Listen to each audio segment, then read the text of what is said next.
Hello mga kamamshi! Magluluto po tayo ngayon ng putserong manok.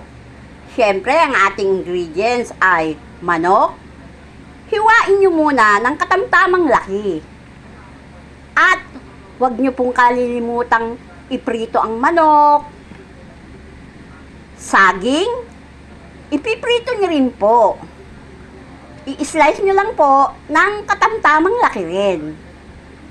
Mantika, bawang, sibuyas, repolyo, Baguio beans, paminta, tomato sauce, patis, atsuete, asukal, at pampalasa. Yan ang ating ingredients mga kamamshi. O ayan, kumukulo na po siya. Malapit na po itong maluto mga kamamshi. Kaya maya-maya ay papatayin ko ng apoy. Yun lang po. Hanggang sa muli. Huwag po kayong magsasawa sa panonood ng aking mga reels. Thank you po.